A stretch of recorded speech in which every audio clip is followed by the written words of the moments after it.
السلام علیکم ورحمۃ اللہ وبرکاتہ۔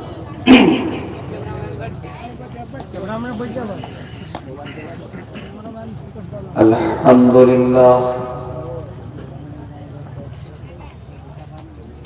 نحمده ونستعینه ونستغفره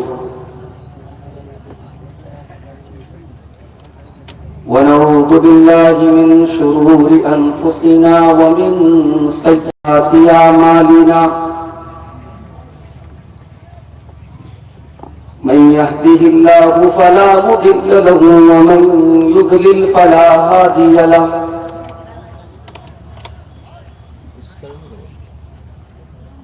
وأشهد أن لا إله إلا الله وحده لا شريك له، وأشهد أن محمدًا عبده ورسوله، يا أيها الذين آمنوا اتقوا الله حق تقاته ولا تموتن إلا وأنتم مسلمون، يا أيها الناس اتقوا ربكم الذي خلقكم من نفس واحدة وخلق منها زوجها وبث منهما رجالا كثيرا ونساء، واتقوا الله الذي تساءلون به والأرحام إن الله كان عليكم رقيبا، يا أيها الذين آمنوا اتقوا الله وقولوا قولا سديدا يصلح لكم أعمالكم ويغفر لكم ذنوبكم، ومن يطع الله ورسوله فقد فاز فوزا عظيما، أما بعد فإن خير الحديث كتاب الله، وخير الهدي هدي محمد صلى الله عليه وسلم، وشر الأمور محدثاتها، وكل محدثة بدعة، وكل بدعة ضلالة، وكل ضلالة في النار۔ أعوذ بالله من الشيطان الرجيم، بسم الله الرحمن الرحيم، وَلْتَكُنْ مِنْكُمْ أُمَّةٌ يَدْعُونَ إِلَى الْخَيْرِ وَيَأْمُرُونَ بِالْمَعْرُوفِ وَيَنْهَوْنَ عَنِ الْمُنكَرِ وَأُولَئِكَ هُمُ الْمُفْلِحُونَ۔ معزز علماء کرام، محترم بزرگوں، نوجوان ساتھیوں، ماں اور بہنوں، پیارے بچوں، آج بتاریخ 27 جون 2024 بروز جمعرات لکھن پور پاکڑ کی سرزمین پر یہ دینی پروگرام رکھا گیا۔ عام طور سے آپ کے علاقے میں پروگراموں کا سیزن جون اور جولائی کے مہینے میں نہیں ہوتا ہے، کیونکہ جون اور خاص طور سے جون کے آخر میں پروگرام بارش کے خطرے کی زد میں رہتے ہیں، اور اس بات کا ڈر ہوتا ہے، اندیشہ ہوتا ہے کہ کہیں بارش نہ ہو۔ اور چونکہ پروگرام کی تیاریاں کافی پہلے سے ہوتی ہیں، اس لیے یہ رسک کوئی لینا نہیں چاہتا۔ یہ جاننے کے باوجود بہت اصرار کر کے آپ کے گاؤں کے نوجوانوں نے پروگرام کی تاریخ بھی طے کی اور مجھ سے اور دیگر علماء سے ٹائم بھی لیا، اور بڑا خوبصورت پروگرام ہم عشاء کی نماز کے بعد سے لے کر کے اب تک رات کے تقریباً 2:15 بج رہے ہیں، ہم نے اور آپ نے سماعت کی۔ اس سے پہلے کہ میں تقریر شروع کروں، ابھی میری تقریر کے پہلے ڈاکٹر جابر صاحب کلکتہ کی سرزمین سے آپ کے بیچ میں آئے ہیں۔ انہوں نے یہ ہندی کا قرآن، جس کا نام آپ دیکھ سکتے ہیں آسان قرآن ہے، یہ ہماری جماعت کے بڑے مشہور عالم اور خطیب شیخ ثناء اللہ مدنی حفظہ اللہ، جو رہنے والے تو بہار ہی کے ہیں، دربھنگا کے، مگر ایک زمانے سے ممبئی میں رہتے ہیں۔ پیس ٹی وی پر پہلے ان کی تقریریں آتی تھیں، اور اب آئی پلس اور دوسرے اسلامی چینلوں پر ان کی تقریریں آتی ہیں، اور ہم سب جانتے ہیں۔ انہوں نے پہلے اردو میں قرآن کا ترجمہ کیا، اور پھر اسی کو خود انہوں نے ہندی میں ترجمہ بھی کیا اور خود ٹائپ بھی کیا ہے، اور عوام کے لحاظ سے بہت اچھا ہے۔ اس میں ترجمے کے ساتھ ساتھ بریکٹ میں جگہ جگہ جہاں ضرورت ہے وہاں تھوڑی سی ایکسپلینیشن بھی ہے، تفسیر بھی ہے، تو عوام کے بہت مطلب کا یہ قرآن کا ترجمہ ہے۔ میری آپ سے گزارش ہے کہ ضرور اس ترجمے کو آپ پڑھیں، اور شیخ ثناء اللہ مدنی صاحب سے رابطہ کر لیں کہ یہ قرآن کا ترجمہ کہاں ملے گا، اور شاید بنگلہ میں بھی اس کا ٹرانسلیشن ہو رہا ہے، تو دعا کیجیے اللہ تعالیٰ شیخ کی اس خدمت کو قبول کرے، اور ہمیں اور آپ کو قرآن کریم کی تلاوت سے اور قریب ہونے کی توفیق عطا فرمائے۔ میرے بھائیوں، بقرعید کے 2 دن پہلے سے میں لگاتار پروگراموں میں بزی ہوں۔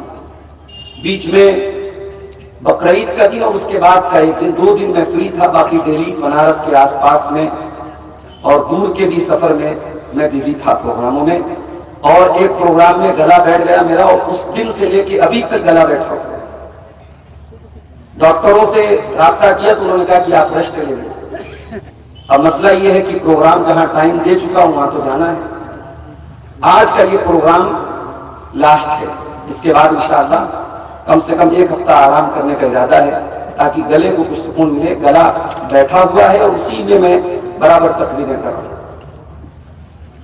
آج کا یہ پروگرام جیسا کہ مجھے بتایا گیا، اس گاؤں میں بچوں کے لیے ایک مکتب کھولا جا رہا ہے، چھوٹے بچوں کی تعلیم کے لیے، ان کو دین سکھانے کے لیے ایک مکتب کھولا جا رہا ہے، اس کے لیے یہ جلسہ کرایا جا رہا ہے۔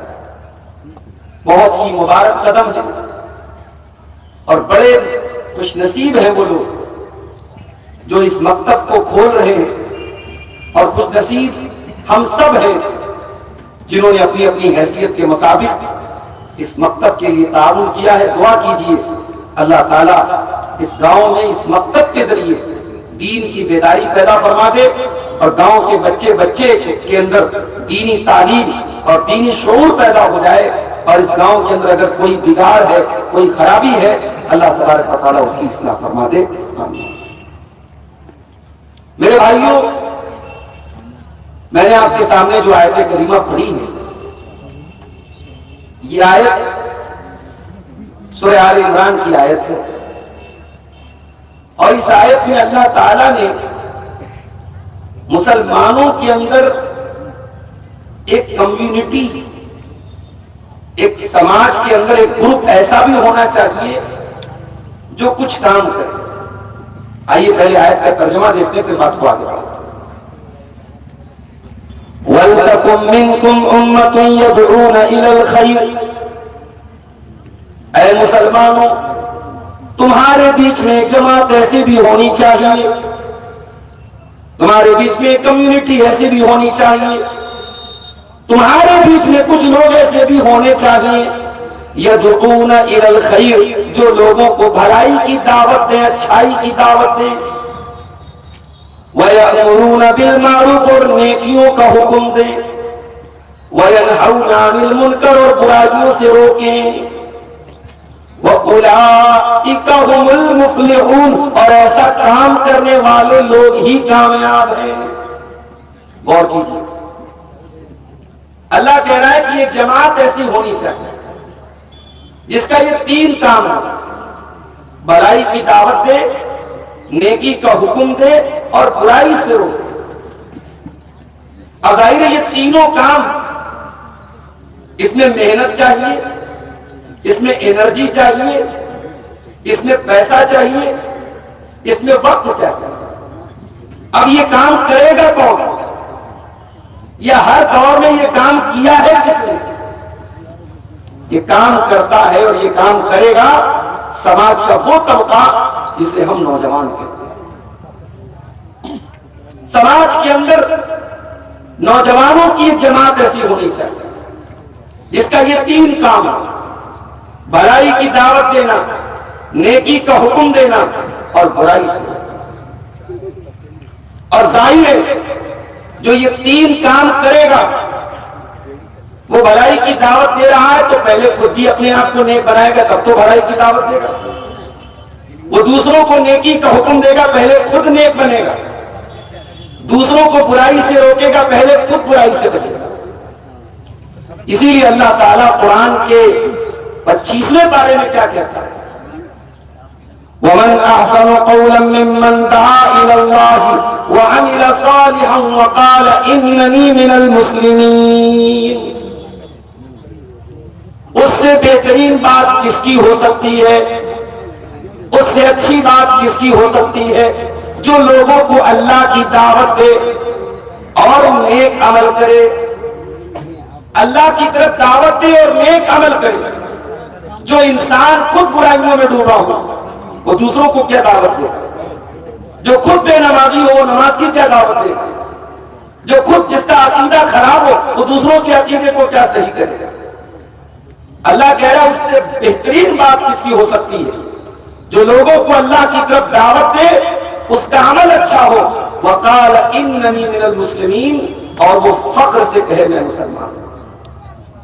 ابھی بالی ووڈ کی ایک ہیروئن کی شادی ہوئی ایک مسلمان لڑکے کے ساتھ۔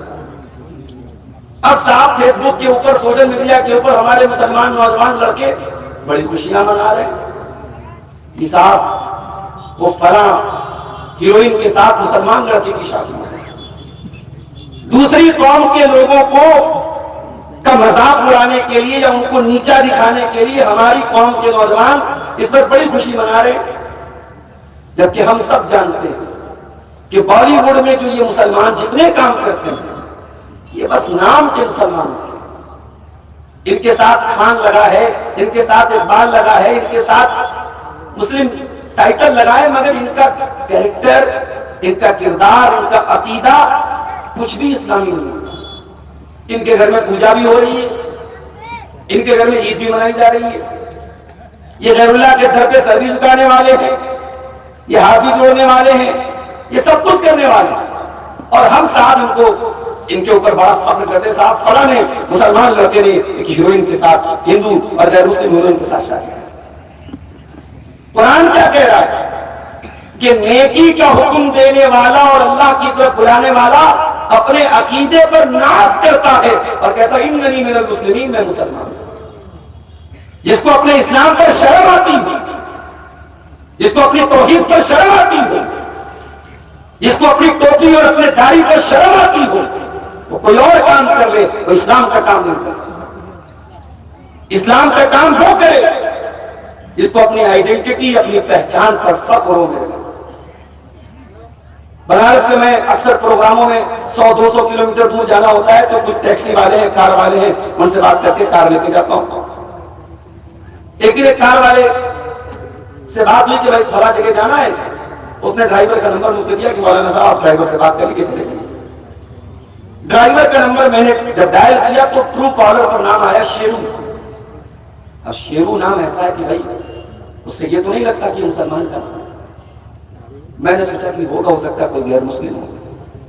میں نے ڈرائیور سے بات کر لی، ہماری فلاں ٹائم پہ آ جاؤ، فلاں جگہ آ جاؤ، چلیں گے ہم لوگ ساتھ میں چلیں گے پروگرام۔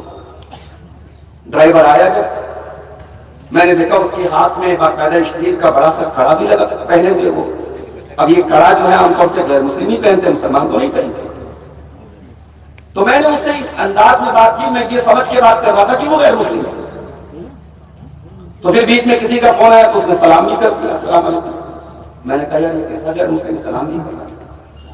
تو اس نے کہا، میں نے پوچھا بھائی آپ کا نام کیا ہے؟ اس نے کہا میرا نام اسد ہے۔ تو میں نے کہا مسلمان ہے آپ؟ کو ہاں میں مسلمان ہوں۔ تو میں نے کہا بھائی یہ کڑا وڑا کیوں پہنا ہے آپ نے؟ کہا کہ ارے مولوی صاحب ہمارا ٹریول کا کام ہے، اکثر غیر مسلم آتے ہیں اور بنارس ایک ایسی جگہ ہے درشن کرنے آتے ہیں تو تھوڑا سا مینٹین کر کے چلنا۔ مسلمان آج مینٹین کرنے کے لیے اپنی پہچان پر شرمندہ ہوا، اسے اپنی داڑھی، اپنی مسلم شناخت، اپنی مسلم پہچان پر شرم آتی ہے۔ قرآن کیا کہتا ہے؟ وَمَنْ أَحْسَنُ قَوْلًا مِّمَّنْ دَعَا إِلَى اللَّهِ، اس سے بہترین بات کس کی ہو سکتی ہے جو لوگوں کو اللہ کی دعوت دیتا ہو، وَعَمِلَ صَالِحًا، اور نیک عمل کرتا ہو، وَقَالَ إِنَّنِي مِنَ الْمُسْلِمِينَ، اور فخر کے ساتھ کہتا ہو کہ ہاں میں مسلمان ہوں۔ اپنے اسلام پر ناز کرو۔ اسلام کوئی شرمندہ ہونے کی چیز نہیں ہے، اسلام کوئی منہ چھپانے کی چیز نہیں، اسلام فخر کرنے کی چیز ہے میرے بھائی۔ اللہ کے کروڑوں بندوں میں اگر اللہ نے ہمیں مسلمان بنایا ہے تو یہ ہمارے لیے فخر کی بات ہے، اور شاید دنیا میں ہمیں اس کا احساس نہ ہو۔ کل قیامت کے دن جب اللہ کی عدالت میں فیصلہ ہوگا اور توحید والوں کو اور ایمان والوں کو جب اللہ جنت میں ڈالے گا تب شاید ہمیں اس ایمان کی اور اس توحید کی قدر معلوم۔ اسی لیے قرآن کہتا ہے جب جنتی جنت میں جائیں گے تو کیا کہیں گے؟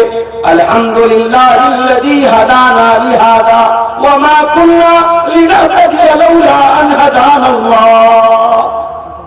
اے اللہ تیرا شکر ہے، تو نے ہمیں ایمان کی دولت سے نوازا، تو نے ہم کو ہدایت کی دولت سے نوازا، اگر تو نے نہ نوازا ہوتا تو ہم کو ہدایت نہیں پا سکتے تھے۔ یہ ہدایت، یہ ایمان اللہ کی توفیق سے ملتا ہے۔ ابراہیم علیہ السلام چاہ کر کے بھی اپنے بیٹے کو، اپنے باپ کو توحید نہیں دے سکے، ایمان کی دولت نہیں دے سکے۔ حضرت نوح علیہ السلام اپنے بیٹے کو چاہ کر کے بھی ایمان والا نہیں بنا سکے۔ حضرت لوط علیہ السلام اپنی بیوی کو چاہ کر کے بھی ایمان والا نہیں بنا سکے۔ ہمارے پیارے نبی جناب محمد رسول اللہ صلی اللہ علیہ وسلم اپنے چچا ابو طالب سے کلمہ نہیں پڑھوا سکے۔ تو یہ ایمان کی دولت ہمیں بغیر مانگے ملی ہے، ہمیں وراثت میں ملی ہے، باپ دادا سے ملی ہے۔ اس ایمان کی قدر کرو میرے نوجوان ساتھیوں، یہ ہمارا پہلا کرتویہ ہے، پہلا فرض ہے۔ اپنے ایمان کی حفاظت کرو، فتنوں کا دور ہے یہ، ایمان کو بچانا مشکل ہو رہا ہے اس دور میں۔ چند ٹکوں کے بدلے میں اور دنیا کے تھوڑے سے پیسوں کے بدلے میں آج ایمان بک رہا ہے، اور یہی وہ دور ہے جس دور کی طرف اشارہ کرتے ہوئے جناب محمد رسول اللہ صلی اللہ علیہ وسلم نے فرمایا تھا، صحیح مسلم کی روایت ہے، بادروا بالاعمال فتنا كقطع الليل المظلم، فتنوں کے آنے سے پہلے تم نیکی کرنے میں جلدی کرو، اس قدر فتنے پیدا ہوں گے قطع الليل المظلم، جیسے اندھیری رات میں صرف اندھیرا ہی اندھیرا نظر آتا ہے۔ يصبح الرجل مؤمنا ويمسي كافرا ويمسي مؤمنا ويصبح كافرا، شام کو ایک انسان مومن ہوگا اور صبح ہوتے ہوتے کافر ہو جائے گا، صبح کو مومن ہوگا شام ہوتے ہوتے کافر ہو جائے گا۔ يبيع دينه بعرض من الدنيا، دنیا کے چند ٹکوں کے بدلے میں اپنے ایمان کا سودا کریں۔ ایمان کی ویلیڈیٹی 12 گھنٹے بھی نہیں ہے، ہم اس دور میں زندگی گزار رہے ہیں۔ مسلمان لڑکی سوشل میڈیا چلا رہی ہے، فیس بک چلا رہی ہے، انسٹاگرام چلا رہی ہے، اسنیپ چیٹ چلا رہی ہے، غیر مسلم لڑکے کے ساتھ دوستی ہوئی، پیار اور محبت کا بھوت سوار ہوا، لڑکے نے ورگلایا بہکایا، لڑکی نے گھر کا باپ دادا ماں باپ کا گھر چھوڑا، لڑکے کے ساتھ بھاگ کر کے کورٹ میرج کر لیا، اور پھر اتنا ہی نہیں اس کے مذہب میں جا کر کے داخل ہوا، اسلام کو چھوڑ دیا، اور فخر سے میڈیا کے سامنے آ کے کہا کہ میں اسلام کو تیاگ کرتی ہوں، اسلام کو چھوڑ۔ ارے تیرے اسلام کو چھوڑنے سے کیا اسلام کمزور ہو جائے گا؟ اگر ساری دنیا کے مسلمان بھی اللہ نہ کرے اگر مرتد ہو جائیں تو کیا اللہ کی توحید پر کوئی فرق پڑ جائے گا؟ اللہ کی شان میں کوئی کمی آ جائے گی؟ نہیں۔ نہ تو ہمارے ایمان لانے سے اللہ کا کوئی فائدہ ہے، نہ ہمارے ایمان کو چھوڑ دینے سے اللہ کو کوئی نقصان ہے۔ حدیث قدسی کے الفاظ ہیں، اللہ کے پیارے نبی کہتے ہیں کہ اللہ تعالیٰ کہتا ہے، اے آدم کی اولاد، اے لوگوں، اے پہلے کے پیدا ہونے والے لوگوں، اے بعد کے لوگوں، اے انسانوں، اے جنات، اگر سب کے سب مل کر کے کانوا علی اتقی قلب رجل واحد منکم، سب کے سب متقی ہو جائیں، پرہیزگار ہو جائیں، نیک ہو جائیں، ما زاد فی ملکی شیئا، میری بادشاہت میں کوئی بڑھوتری ہونے والی نہیں۔ اور اے انسانوں، اے جنات، اے دنیا بھر کے لوگوں، اگر تم سب کے سب اللہ کے نافرمان ہو جاؤ، گنہگار ہو جاؤ، فاسق ہو جاؤ، فاجر ہو جاؤ، ما نقص من ملکی شیئا، میری سلطنت میں، میری بادشاہت میں کوئی کمی آنے والی نہیں ہے۔ اللہ کل بھی رب العالمین تھا، آج بھی رب العالمین ہے، اور کل بھی رب العالمین رہے گا۔ اللہ کی شان میں کوئی کمی آنے والی نہیں، مگر ہمارے لیے چلو بر پانی میں ڈوب مرنے کی بات ہے۔ ہماری قوم کے لڑکی اور لڑکیاں آج مرتد ہو رہے تھے، یہ فتنوں کا دور ہے۔ میرے نوجوان ساتھیوں، آج آپ کی ذمہ داری یہ ہے، آپ کا کرتویہ یہ ہے، آپ کی رسپانسبلٹی یہ ہے، اپنے ایمان کی قدر کرو، اپنے ایمان کی حفاظت کرو، اپنے ایمان پر مرد دم تک قائم رہو۔ اللہ کے پیغمبروں کو اس بات کا خطرہ تھا۔ حضرت ابراہیم علیہ السلام دعا کرتے ہیں، وَجُنُبْنِي وَبَنِيَّ أَن نَّعْبُدَ الْأَصْنَامَ، اے اللہ مجھے اور میرے بچوں کو تو شرک سے بچانا، مجھے اور میرے بچوں کو بت پرستی سے بچانا۔ اگر ابراہیم علیہ السلام کو اپنے بارے میں ڈر ہے، اپنی اولاد کے بارے میں ڈر ہے کہ کہیں مجھ سے بت پرستی نہ ہو جائے، مجھ سے شرک نہ ہو جائے، تو ہم اور آپ کس کھیت کی مولی ہیں؟ ہمیں اور آپ کو اپنے ایمان اور عقیدے کی فکر ہونی چاہیے۔ ابھی مظفر پور میں پروگرام تھا میرا، بقرعید کے چوتھے دن شیخ ثناء اللہ مدنی صاحب بھی وہاں تھے۔ پورا اہل حدیثوں کا گاؤں ہے، پوری بستی اہل حدیثوں کی بستی ہے، اور وہاں محرم منایا جا رہا ہے، محرم منایا جا رہا ہے، تعزیہ نکل رہا ہے، اور ہتھیار لے کر کے، تلوار لے کر کے، اور جو ہے بھالا لے کر کے نوجوان لڑکے کرتب دکھا رہے ہیں اور کہہ رہے صاحب یہ تو باپ دادا سے ہوتا چلا رہا ہے۔ یہ حالات ہیں۔ یہ حالات کیوں ہوئے؟ کیونکہ ایک نسل جب دنیا سے چلی گئی، دوسری نسل کو کوئی سمجھانے والا نہیں تھا۔ ایک نسل توحید پر تھی، ایک نسل صحیح عقیدے پر تھی، دوسری نسل کے اندر خراب ہے۔ آج اہل حدیثوں کے گھروں میں تعویذ پہنا جا رہا ہے۔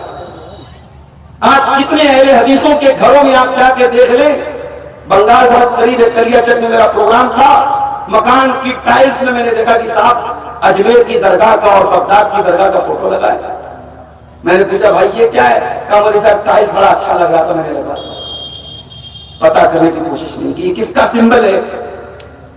بھئی ہم ایک مسلمان ہیں، ہم موحد ہیں، ہم توحید والے ہیں۔ یہ بغداد اور اجمیر کی درگاہوں سے ہمارا کوئی تعلق نہیں ہے، ہمارا تعلق ہے اللہ تبارک و تعالیٰ کی توحید سے، ہمارا تعلق خانہ کعبہ سے ہے۔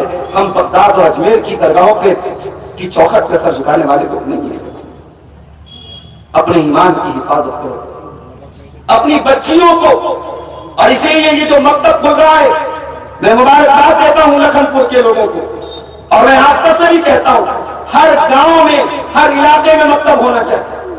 مجھے اعتراض نہیں، آپ اپنے بچوں کو کانوینٹ اسکول میں پڑھائیے، انگلش میڈیم اسکول میں پڑھائیے، لڑکیوں کو کالج میں پڑھائیے، میں منع نہیں کرتا، مگر آپ کے بچے اور بچیوں کے لیے مسجد کے اندر 2 گھنٹے کا، صرف 2 گھنٹے کا ایک ایسا مکتب کا انتظام، جہاں 2 گھنٹے میں آپ کا بچہ اور بچی قرآن بھی پڑھ لے، نماز کی دعائیں بھی سیکھ لے، نماز کا طریقہ بھی سیکھ لے، اور دین کی بیسک نالج، دین کا ضروری علم آپ کا بچہ سیکھ لے۔ اب جب آپ کے بچے کے پاس دین کی بیسک نالج ہے، وہ کل IAS آفیسر بن جائے، وہ ڈاکٹر بن جائے، وہ انجینئر بن جائے، وہ ٹیچر بن جائے، وہ دنیا میں کچھ بھی بن جائے، وہ انشاءاللہ بہکے گا نہیں، وہ انشاءاللہ بگڑے گا نہیں، کیونکہ اس کی بنیاد مضبوط ہے۔ عمارت آپ 5 منزل کی کھڑی کر دیں، اگر عمارت کی بنیاد کمزور ہے ایک نہ ایک دن گر جائے گی، اور عمارت اگر مضبوط ہے تو انشاءاللہ وہ قائم رہے گی، وہ ٹکی رہے گی۔ اپنے بچوں کے عقیدے کو مضبوط کرو میرے بھائی۔ اور یہاں ایک بات اور کہنا چاہتا ہوں، ہمارے یوپی، بہار، جھارکھنڈ، بنگال کا حال بہت برا ہے۔ ہم اپنے یہاں یہ تو چاہتے ہیں صاحب تعلیم اچھی ہو جائے، مسجد کے امام صاحب شیخ سدیس کے انداز میں قرآن کی تلاوت کریں، مؤذن صاحب حضرت بلال کی یاد دلا دیں تو یہی چاہتے ہیں. لیکن تنخواہ کتنی دیتے ہیں صاحب؟ جتنے کا ہم لوگ مہینے کا چائے پان کر لیتے ہیں اتنی تنخواہ ہم طور سے مسجدوں کے امام کو. بنگال میں ممتا بنرجی وہاں کے اماموں کو شاید 3,000 یا 4,000 کا مہینہ دیتی ہیں. وہ بھی کچھ لوگوں کو کھٹکتا ہے کہ ارے سرکار پیسہ دے رہی ہے 3,000 4,000. 3-4 ہزار کے تو تم پان کھا جاتے ہو، اتنے کی تو تم بیڑی پی جاتے ہو، اور ائمہ کو تم نے تنخواہیں دے کے رکھی ہیں 4-5 ہزار روپے. اور اس کے بعد امام صاحب اگر کسی دن بیچارے فجر کی نماز میں نہ اٹھ پائے تو سارے محلے میں چرچا کا وشے بن جاتا ہے آج امام صاحب کی نیند نہیں کھلی. امام صاحب کسی نماز کے ٹائم چلے جائیں تو مسجد میں حلقم مچ جاتا ہے صاحب امام صاحب نہیں. دنیا کی سب سے خطرناک ڈیوٹی مسجد کے امام کی 5 ٹائم سے رہنا ہے. سب سے پہلے رہنا ہے، سب سے آخر میں جانا ہے. اور تنخواہ کتنی ہے؟ 5,000 6,000. اور یہ صرف جھارکھنڈ اور بنگال کا نہیں، ہماری یو پی کا بھی جا رہا ہے. اس لیے جھارکھنڈ کے، بنگال کے، بہار کے علماء ساؤتھ میں جا رہے ہیں، آندھرا پردیش، کرناٹک، ممبئی، گوا جا رہے ہیں، لیکن وہاں تنخواہیں اچھی نہیں. میرے بھائیوں، اپنے ائمہ کی قدر کرو. دنیا کا دستور ہے جس چیز سے ہمیں بینیفٹ چاہیے اس پر انویسٹ کرتے ہیں. ہمیں فائدہ چاہیے تو ہم پیسہ خرچ کرتے ہیں. ہم سائنس کے ٹیچر سے اپنے بچے کو ٹیوشن دلاتے ہیں، بہترین مہینہ دیتے ہیں. ہمارے بچے کو میڈیکل کی تیاری کرنا ہے، نیٹ کا ایگزام پاس کرنا ہے، بچوں کو لوگ کوٹا بھیجتے ہیں، لاکھ 1.5 لاکھ روپیہ سالانہ فیس دیتے ہیں صرف نیٹ کی تیاری کرنے کی، میڈیکل کی تیاری کرنے کی، تاکہ ہمارا بچہ میڈیکل کے ایگزام میں اچھا نمبر لے آئے اور گورنمنٹ ہاسپٹل، گورنمنٹ جو ہے کالج میں اس کا ایڈمیشن ہو جائے. ہم دنیا کی تعلیم پر اتنا خرچ کرتے ہیں اور ہم یہ بھی چاہتے ہیں ہمارا بچہ جو مکتب میں پڑھ رہا ہے اس کو اعلیٰ تعلیم مل جائے، مگر اس پڑھانے والے مولوی کو ایک اچھی تنخواہ نہیں دے سکتے. میرے بھائیوں، ہمیں چلو بھر پانی میں ڈوب مرنا چاہیے. ہمیں اپنے ائمہ، کتنی مسجدوں کے ائمہ ایسے ہیں کہ ان کو رہنے کے لیے چھوٹی سی کوٹری دی گئی. اسی پاکوڑ کے علاقے میں ایک مرتبہ پروگرام کرنے آیا. صبح سویرے قضائے حاجت کی بات آئی تو لوگوں نے کہا منصب لوٹا لے لیجیے میدان میں. جب میں نے کہا بھیا میدان میں جانے کی میری عادت نہیں ہے، مسجد میں لیٹرین کا انتظام نہیں تھا. امام صاحب بھی بیچارے روز صبح لوٹا لے کے میدان جا رہے ہیں. اگلے سال فون آیا، مولوی صاحب آپ اس سال آپ آئیے، ہم لوگوں نے لیٹرین بنوا دیا. بڑے فخر کے ساتھ انہوں نے کہا 2023-24 میں اگر آپ کی مسجد کے امام کے لیے آپ کے پاس رہنے کا ڈھنگ کا مکان نہیں ہے، اس کے لیے باتھ روم کا انتظام نہیں ہے، تو یقیناً ہمیں چلو بھر پانی میں ڈوبنا ہے. ہم چاہتے ہیں کہ صاحب ہم اپنے بیوی بچوں کے ساتھ ہیں، اور ہماری مسجدوں کے ائمہ وہ اکیلے رہتے ہیں، بیوی سے دور، بچوں سے دور. بچے بیچارے، باپ زندہ ہے، بچے یتیم کی زندگی گزار رہے ہیں. شوہر زندہ ہے اور بیوی بیچاری بیوہ کی زندگی گزار رہی ہے. اور اس کے بعد جو امام بیوی سے 6 مہینہ دور رہتا ہے، اگر اس امام، ظاہر وہ بھی جوان ہے، اس کے بھی جسم کے تقاضے ہیں، اس کے اندر بھی شہوت بڑھتی ہے، اس کا اگر قدم اللہ نہ کرے بہک جائے، کوئی غلط قدم اٹھا لے تو ساری قوم تھوکنے لگتے کہ صاحب یہ دیکھو مسجد کا امام ہو کر کے اور مولوی ہو کر کے اس نے اتنا گندا کام کر دیا. اس گندے کام کا سپورٹ نہیں کیا جا سکتا، مگر اس نے یہ گندا کام کیوں کیا، حالات اس اسٹیج پر کیوں آئے، کبھی اس پر آپ نے غور کیا ہے؟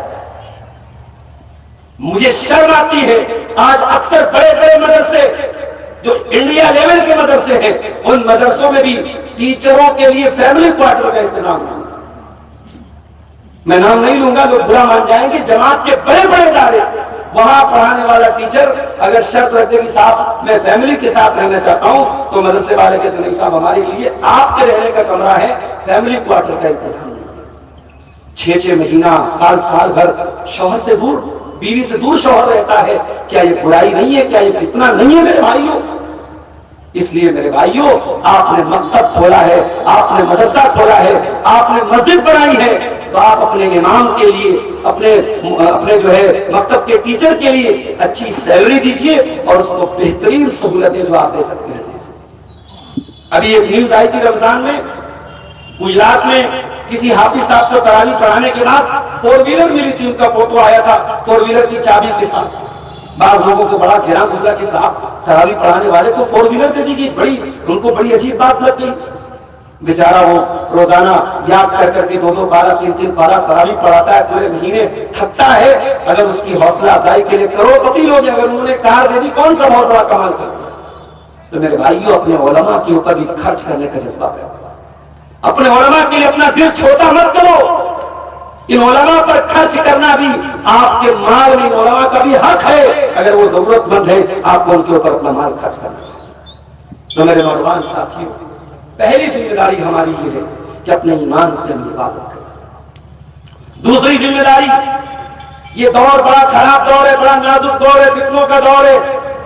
انٹرنیٹ پر آج طرح طرح کے بولنے والے اور اسپیکرز موجود ہیں. کون کیا کہہ رہا ہے ایک عام آدمی کو نہیں پتا. آج ہمارے بہت سارے نوجوان انجینئر علی مرزا کے دیوانے صاحب، وہ تو بڑی بہترین باتیں بتاتا ہے، وہ تو حدیث نمبر بیان کرتا ہے، وہ تو یہ کرتا ہے، وہ تو کرتا ہے. ان کو معلوم نہیں کہ ان کو کیسا زہر پروسا جا رہا ہے. ہمارے کتنے نوجوان ایسے ہیں جو انٹرنیٹ کے ذریعے گمراہ قسم کے لوگوں کو سن رہے ہیں اور ان کے دیوانے بنے بیٹھے. میرے بھائیو، یاد رکھو، یہ فتنوں کا دور ہے اور اس دور میں اختلاف بھی بہت پایا جاتا ہے. جب اختلاف کا دور پایا جائے تو ہمیں اور آپ کو کیا کرنا چاہیے؟ اللہ کے پیارے نبی جناب محمد رسول اللہ صلی اللہ علیہ وسلم کی ایک حدیث آپ کو سناتا ہوں. حضرت عباد بن ساریہ کہتے ہیں، ایک مرتبہ اللہ کے نبی نے خطبہ دیا اور خطبہ ایسا دیا کہ لوگ رونے لگے، آنکھوں سے آنسو بہنے لگے. صحابہ نے کہا، اللہ کے نبی، آج آپ کی تقریر سن کر کے ہماری آنکھوں سے آنسو آ گئے، ہم چاہتے ہیں کہ آپ ہمیں کچھ وصیت کریں. اللہ کے پیارے نبی نے اپنے صحابہ کو وصیت کی. آپ نے فرمایا، اوصیکم بتقوی اللہ والسمع والطاعہ. او لوگوں، میں تمہیں وصیت کرتا ہوں اللہ سے ڈرنے کی اور اپنے امیر کی اطاعت کرتے رہنا. اگرچہ تمہارے اوپر کسی حبشی غلام کو تمہارا امیر بنا دیا جائے، تم اس کی اطاعت کرتے رہنا. اس کے بعد کا جملہ سنو، وَإِنَّهُ مَن يَعِشْ مِنكُم بَعْدِي فَسَيَرَى اخْتِلَافًا كَثِيرًا. تم میں سے جو میرے بعد زندہ رہے گا وہ بہت اختلاف دیکھے گا. میرے بعد بہت اختلاف دیکھو گے.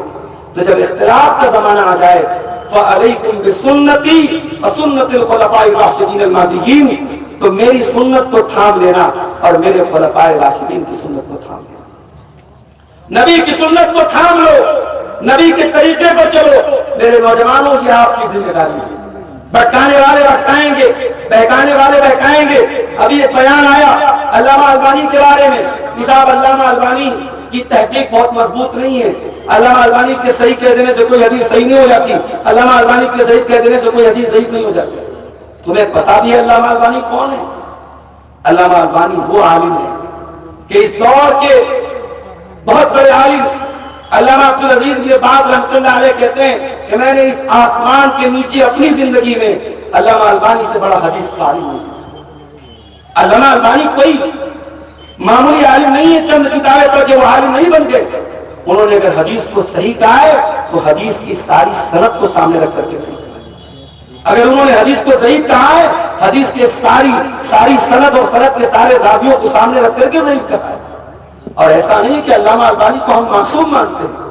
غلطیاں ان سے بھی ہوئی ہیں، چوک ان سے بھی ہوئی ہے. بہت سارے مسائل میں ہم اہل حدیث علامہ البانی کی بات کو نہیں مانتے. میں ایک مثال دوں آپ کو. علامہ البانی کا کہنا تھا کہ اعتکاف دنیا میں صرف 3 مسجد میں ہو سکتا ہے. دنیا میں اعتکاف صرف 3 مسجد میں ہو سکتا ہے. ایک خانہ کعبہ میں، مسجد حرام میں، ایک مسجد نبوی میں اور ایک بیت المقدس میں، مسجد اقصی میں. صرف 3 مسجدوں میں اعتکاف ہو سکتا ہے. ان کی دلیل کیا تھی؟ دلیل ہے اللہ کے رسول کی حدیث، لا اعتکاف الا فی 3 مساجد، کہ اعتکاف نہیں کرنا ہے مگر 3 مسجد. اور حدیث صحیح ہے. لیکن ہم اہل حدیث علامہ البانی کے پاس سے متفق نہیں ہیں. ہم یہ مانتے ہیں کہ جس مسجد میں جمعہ کی نماز ہو رہی ہے، جماعت کی نماز ہو رہی ہے، اس میں اعتکاف ہو سکتا ہے. اور اس حدیث کا مطلب کیا ہے؟ اس حدیث کا مطلب یہ ہے کہ جو ثواب ان 3 مسجدوں میں اعتکاف کا ملے گا وہ کسی اور مسجد میں نہیں ملے گا. تو علامہ البانی کی بات سے ہم نے اختلاف کیا. علامہ البانی جہری نماز میں امام کے پیچھے سورہ فاتحہ پڑھنے کے قائل نہیں تھے. علامہ البانی کا کہنا تھا کہ اگر مغرب کی نماز ہے، عشاء کی نماز ہے اور اسی طریقے سے فجر کی نماز ہے تو امام اگر سورہ فاتحہ ظاہر پڑھ رہا ہے تو مقتدی کو نہیں پڑھنا ہے. صرف ظہر کی اور عصر کی نماز میں امام کے پیچھے مقتدی کو سورہ فاتحہ پڑھنا ہے۔ علامہ البانی کی اس بات سے بھی ہم اختلاف کرتے ہیں، جماعت اہل حدیث کے علماء نے اختلاف کیا ہے، اور ہمارا کہنا یہ ہے، اہل حدیث علماء کا کہنا یہ ہے کہ اللہ کے نبی نے جب یہ فرما دیا لا صلاۃ الا بفاتحۃ الکتاب، بغیر سورہ فاتحہ کے کوئی نماز نہیں ہوتی، تو چاہے وہ جہری نماز ہو چاہے وہ سری نماز ہو، ہر نماز میں سورہ فاتحہ پڑھنا ہے۔ تو علامہ البانی کی تحقیق سے ہم نے اختلاف کیا ہے میرے بھائی، ہم ان کو معصوم نہیں مانتے، مگر اس کا مطلب یہ نہیں کہ ان کو کوئی کچھ بھی کہہ دے ہم برداشت کر لیں گے۔ تو میں اپنے نوجوان ساتھیوں سے بات کہنا چاہتا ہوں کہ آپ اپنے منہج کو پہچانو، اپنے راستے کو پہچانو، یہ جو سنت کا راستہ ہے، یہ جو اہل حدیث کا راستہ ہے، یہ جو صحابہ کا راستہ ہے، ہمیں اسی راستے پر قائم رہنا ہے۔ آگے محرم کا مہینہ آ رہا ہے، آپ دیکھیے گا سوشل میڈیا پر جیسے ہی محرم کا مہینہ آنے لگتا ہے ایسے کلپس بہت زیادہ وائرل ہونے لگتے ہیں جس میں حضرت علی کے بارے میں، اہل بیت کے بارے میں بڑا غلو کیا جاتا ہے۔ تو بعض لوگوں کو لگتا ہے صاحب اہل حدیث لوگ حضرت علی کو نہیں مانتے، اہل حدیث لوگ اہل بیت کو نہیں مانتے۔ ہم حضرت علی سے واللہ بہت محبت کرتے ہیں، ہم اہل بیت سے بہت محبت کرتے ہیں، مگر ہم صحابہ سے بھی بہت محبت کرتے ہیں۔ اور جو صحابہ کو گالی دے، تو صحابہ کو برا بھلا کرے، تو صحابہ کے بارے میں گستاخی کرے، ہم ایسے انسان کو کبھی معاف نہیں کر سکتے اور ایسے انسان کو مومن نہیں سمجھتے۔ صحابہ کرام کو کافر کہنے والا، صحابہ کرام کو منافق کہنے والا، صحابہ کرام کو بے ایمان کہنے والا خود مومن نہیں ہو سکتا۔ یہ ہمارا ایمان، ہمارا عقیدہ ہے۔ تو آپ اپنے عقیدے کو پہچانیے میرے نوجوان ساتھیوں، اپنی ذمہ داری کو سمجھیے اور آگے بڑھیے۔ ایک اور کام ہمیں کرنا ہے، میرا موضوع ہے آج نوجوانوں کی ذمہ داریاں، تو میں دھیرے دھیرے ایک ایک ذمہ داری آپ کے سامنے بیان کر رہا ہوں، اس کو اپنے دماغ میں فٹ کرتے چلے جائیے۔ تیسری ذمہ داری ہماری کیا ہے؟ آج کل ہمارے نوجوان یونیک چیزوں کی طرف بھاگتے ہیں، کسی نے کوئی یونیک چیز کہہ دی، کوئی نئی بات کہہ دی، ہمارا نوجوان جلدی سے ادھر چلا جاتا ہے۔ نئی بات کے چکر میں مت پڑو، یہ دین پرانا تھا اور دین کی باتیں بھی پرانی ہیں، نئی بات کہہ کر کے آپ کو بھٹکانے والے بہت ملیں گے۔ امام احمد بن حنبل کہا کرتے تھے ایاک ان تتکلم فی مسئلہ، خبردار کسی مسئلے میں ایسی بات مت کرو جو تم سے پہلے کسی نے نہیں کی۔ یہ کوئی نیا دین نہیں ہے، یہ وہی دین ہے جو اللہ نے اپنے آخری نبی جناب محمد رسول اللہ صلی اللہ علیہ وسلم کے اوپر اتارا ہے۔ اس لیے میرے نوجوان ساتھیوں، نئی باتوں کے چکر میں نہ پڑو، دین پرانا ہے اور یہ دین وہی دین ہے جو اللہ نے اپنے آخری نبی پر مکمل کیا تھا، اور اس دین کو مکمل کرنے کا اعلان اللہ نے 1400 سال پہلے کر دیا تھا۔ الیوم اکملت لکم دینکم واتممت علیکم نعمتی ورضیت لکم الاسلام دینا۔ اے مسلمانوں، تمہارے دین کو میں نے مکمل کر دیا ہے اور اپنی نعمتوں کو تمہارے اوپر تمام کر دیا ہے اور اسلام کو تمہارے لیے پسند کر لیا ہے۔ اسلام اللہ کا مکمل دین ہے، اس دین میں کوئی کمی نہیں ہو سکتی، اس دین میں کوئی زیادتی نہیں ہو سکتی، لہذا دین کے اندر کوئی نیا کام نکالنے سے بچو۔ میرے نوجوان ساتھیوں، آپ کی چوتھی ذمہ داری، آج ہمارے بہت سارے نوجوان پیسہ کمانے کے چکر میں اندھے ہو چکے۔ یہ ڈریم 11 کے ذریعے پیسہ کمانا، یہ سموہ اسکیم کے ذریعے گھر کی عورتوں کو بیاج کے اوپر قرضہ دلانا، یہ جوا کے ذریعے پیسہ کمانا، یاد رکھو میرے نوجوان ساتھیوں، اس جوا کے ذریعے، اس آن لائن ایپ کے ذریعے، ان حرام طریقوں کے ذریعے 2-4 لاکھ روپیہ آپ کے گھر میں آ بھی گئے، واللہ وہ جس طریقے سے آئے ہیں اسی طریقے سے ناجائز راستے پہ خرچ نہیں ہو جائے۔ یہ اللہ کا قانون ہے، یہ اللہ کا فیصلہ ہے کہ حرام مال میں کبھی برکت نہیں ہوتی۔ یمحق اللہ الربا ویربی الصدقات، اللہ سود اور بیاج کو مٹاتا ہے اور اللہ صدقہ اور خیرات میں برکت دیتا ہے۔ میرے نوجوان ساتھیوں، حلال طریقے سے روزی روٹی کمانے کے بہت راستے ہیں، اور جو انسان حرام طریقے سے کروڑوں کماتا ہے اس کے مقابلے میں ایک نوجوان اگر حلال طریقے سے معمولی روزی روٹی کماتا ہے، مزدوری کرتا ہے، خون پسینہ ایک کر کے کماتا ہے، اللہ کی قسم اس حرام خور کروڑ پتی سے وہ غریب مزدور بہتر ہے، وہ پسینہ بہانے والا بہتر ہے۔ کیا نبیوں نے پسینہ نہیں بہایا؟ کیا داؤد علیہ السلام نے لوہے کا کام نہیں کیا؟ کہ ہمارے نبی نے بکریاں نہیں چرائی؟ نبیوں نے کام کیا ہے، اور اللہ کے نبی فرماتے ہیں سب سے بہترین کمائی وہ ہے جو انسان اپنے ہاتھوں سے کام کر کے کماتا ہے۔ اس لیے حلال طریقے سے روزی روٹی کماؤ۔ ہمارے بہت سارے جھارکھنڈ کے بھائی بنارس میں رکشہ چلاتے ہیں۔ ایک دن میں گھر میں بیٹھا تھا، نیچے آنگن سے آواز آئی، مولانا صاحب مولانا صاحب۔ میری چھوٹی بچی نے جھانکا، کون ہے؟ کہا کہ مولانا صاحب کو نیچے بھیجو۔ میں گیا نیچے کہ صاحب کون ہے؟ کہا مولانا صاحب میں پاکڑ کا رہنے والا ہوں اور بہت مشکل سے آپ کے گھر پہ آیا ہوں، بس آپ سے ملنے آیا تھا۔ میں جھارکھنڈ کا پاکڑ کا رہنے والا ہوں اور آپ کے بنارس میں رکشہ چلاتا ہوں۔ غریب آدمی، مجھے خوشی ہوئی کہ چلو کم سے کم علماء سے محبت کرتا ہے، عالم سے جڑا ہے۔ تو میرے بھائی، کوئی بھی مزدور ہے، غریب آدمی اگر محنت سے کھا کما رہا ہے، اس کی عزت کرو، اس کی قدر کرو، اور یہ بات یاد رکھو، پیسہ کمانا اسلام میں غلط نہیں ہے۔ خوب پیسہ کماؤ، کروڑ پتی بن جاؤ، مگر حلال طریقے سے بناؤ۔ یہ جو راتوں رات امیر بنانے کے طریقے چل رہے ہیں، یہ جو کرکٹ کا میچ چل رہا ہے، صاحب ایک اوور میں کتنا رن بنے گا بتا دو، لاکھ روپے مل جائیں گے، تو بڑی آسانی سے لاکھ روپے مل بھی جائیں گے، بڑی آسانی سے 10 لاکھ روپے چلے بھی جائیں گے۔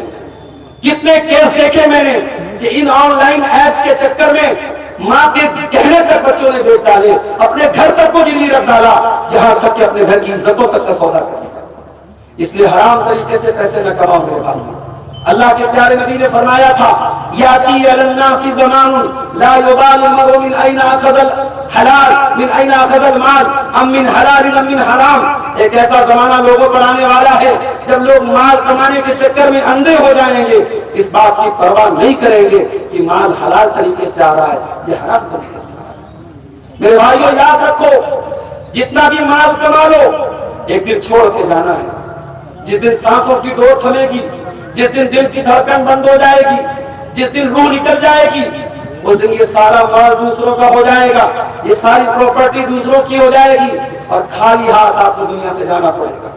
دنیا میں ہمیں گرمی لگتی ہے، پنکھے کا انتظام کرتے ہیں، اے سی کا انتظام کرتے ہیں، کولر کا انتظام کرتے ہیں، ٹھنڈے پانی کے لیے فریج کا انتظام کرتے ہیں۔ قبر کی تاریکی میں اس 2 گز زمین کے اندر جہاں نہ روشنی ہوگی، نہ اجالا ہوگا، نہ بیٹا باپ کے کام آئے گا، نہ باپ بیٹے کے کام آئے گا۔ کبھی سوچو میرے بھائیوں، کبھی غور کرو، اس قبر میں ہمیں کون گرمی سے بچائے گا؟ اس قبر میں کون روشنی دے گا؟ اس قبر میں آپ کا مال آپ کے کام نہیں آئے گا، اس قبر میں آپ کے بچے آپ کے کام نہیں آئیں گے، اس قبر کی تاریکی میں آپ کی نیکی، آپ کا عمل، آپ کا ایمان، آپ کا عقیدہ کام آئے گا۔ اس لیے میرے بھائیوں، مال کماؤ لیکن مال کمانے کے چکر میں اندھے مت بن جاؤ، اس لیے کہ ہم نہیں جانتے ہمیں موت کب آئے گی۔ دلی کے 4 یوٹیوبر جن کا YouTube channel round to world, کروڑوں سبسکرائبر ہیں، لاکھوں روپیہ مہینہ کمانے والے 4 یوٹیوبر دلی سے سیر کرنے کے لیے کار سے نکلے، کار کا ایکسیڈنٹ ہوا اور 4 یوٹیوبر چاروں کے چاروں زخمی ہوئے اور ایک یوٹیوبر آن دا اسپاٹ انتقال کر گیا۔ چاروں مسلمان لڑکے، کروڑوں سبسکرائبر، لاکھوں چاہنے والے، لاکھوں مہینے کا کمانے والے، سیر و تفریح کرنے کے لیے، گھومنے پھرنے کے لیے نکلے ہیں۔ اور یہ بھی سن لو، ان کے یوٹیوب چینل پر کوئی تقریر نہیں ہے، کوئی اسلامک کنٹینٹ نہیں ہے، ہنسی مذاق کا کنٹینٹ ہے۔ لوگوں کو ہنسانے کے لیے کبھی جھوٹ بول رہے ہیں، کبھی ناچ رہے ہیں، کبھی گا رہے ہیں، یہ ان کا کنٹینٹ ہے۔ اور موت آ گئی اور ایک ایکسیڈنٹ میں ان 4 یوٹیوبرز میں سے ایک یوٹیوبر اللہ کو پیارا ہو۔ حالانکہ پہلے نیوز آئی تھی کہ 4 لوگ مر گئے، لیکن بعد میں پتہ لگا کہ ایک مرا تھا، 3 بچ گئے۔ ہم نہیں جانتے میرے بھائی کون سا ایکسیڈنٹ ہماری زندگی کو ختم کر دیا، ہم نہیں جانتے۔ اسی بنگال سے ٹرین گزر رہی تھی، کنچن جنگا، ٹرین کا ایکسیڈنٹ ہوا اور سرکاری رپورٹ کے مطابق تو کم لوگ مرے، حقیقت میں زیادہ لوگ مرے۔ ہم نہیں جانتے کون سا ہمارا ٹرین کا سفر زندگی کا آخری سفر۔ ہم تو یہ بھی نہیں جانتے کہ رات کے بعد ہم اگلی دن کا سویرا دیکھیں گے میرے بھائی۔ اور پھر بھی ہم اتنے غافل پڑے ہوئے، پھر بھی ہم گناہوں کی زندگی گزار رہے ہیں، پھر بھی ہم اللہ کو ناراض کرنے والے کام کر رہے ہیں۔ آج ہمارے کتنے نوجوان ہیں، ان کی زندگی میں ٹائم کی کوئی قدر نہیں، دن رات موبائل پر فضول چیزیں، ناچ گانے دیکھنے میں، گندی چیزیں دیکھنے میں وہ گزار رہے ہیں۔ میرے نوجوان ساتھیوں، یہ ٹائم، یہ وقت آپ کا کیپٹل ہے، آپ کی پونجی ہے۔ اگر اس کیپٹل کو آپ نے نہیں سنبھالا تو آپ بہت بڑے گھاٹے میں پڑ جائیں گے۔ قرآن کریم میں اللہ تعالیٰ زمانے کی قسم کھاتا ہے اور کہتا ہے والعصر ان الانسان لفی خسر، قسم ہے زمانے کی، بے شک انسان گھاٹے میں ہے، الا الذین آمنوا وعملوا الصالحات وتواصوا بالحق وتواصوا بالصبر۔ صرف چار طریقے کے لوگ ایسے ہیں جن کے اندر چار چیزیں پائی جائیں، وہ گھاٹے میں نہیں ہیں، جو ایمان والے ہیں، جو نیک عمل کرنے والے ہیں، جو حق کی وصیت کرنے والے ہیں، جو صبر کی وصیت کرنے والے ہیں۔ ایک تابعی کہتے ہیں کہ میں نے اس سورت کریمہ کا مطلب ایک برف بیچنے والے سے سمجھا۔ ایک آدمی برف بیچ رہا تھا، صبح برف لے کے نکلا، دوپہر ہو گئی، کسٹمر نہیں آ رہے، خریدار نہیں آ رہے، اور برف بڑی تیزی سے پگھل رہی ہے۔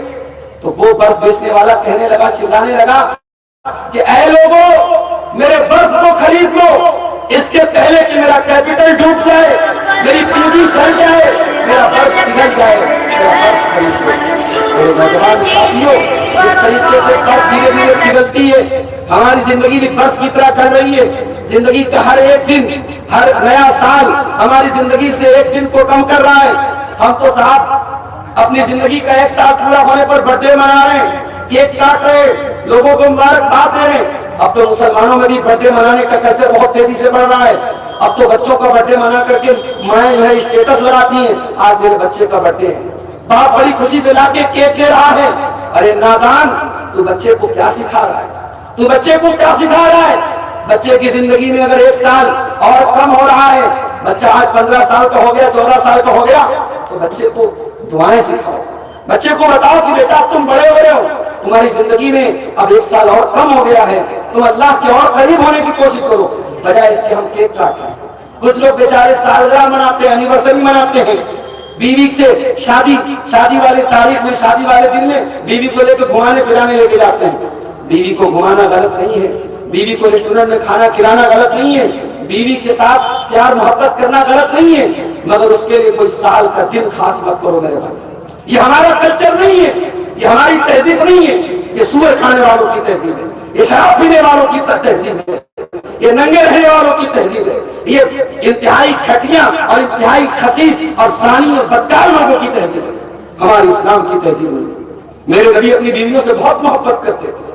میرے نبی حضرت عائشہ کو کبھی کبھی عائش کہتے تھے، کبھی کبھی عائش کہتے تھے، کبھی کبھی حمیرہ کا مطلب حضرت عائشہ جو ہے گوری تھی، اور جب ہنستی تھی تو ان کا چہرہ لال ہو جاتا تھا، تو اللہ کے نبی کبھی کبھی پیار سے حضرت عائشہ کو حمیرہ بھی بولتے تھے، تو پیار کرتے تھے اللہ کے نبی۔ ہمیں اور آپ کو تعلیم بھی دی آپ نے کہ بیوی سے پیار کرنا سنت ہے، بیوی سے محبت کرنا سنت ہے۔ اللہ کے نبی حالت حیض میں جب حضرت عائشہ ہوتی تھی تو اللہ کے پیارے نبی جب گوشت کھاتے تھے تو جہاں سے حضرت عائشہ گوشت کھانے کے بعد ہڈی کو چھوڑ دیتی تھی، جہاں سے حضرت عائشہ منہ لگائی ہوتی تھی وہیں آ کے منہ لگاتی تھی۔ حضرت عائشہ جس پیالے میں پانی پیتی تھی وہیں پر منہ لگا کر کے اللہ کے نبی پانی پیتے تھے جہاں حضرت عائشہ نے منہ لگایا ہوتا تھا۔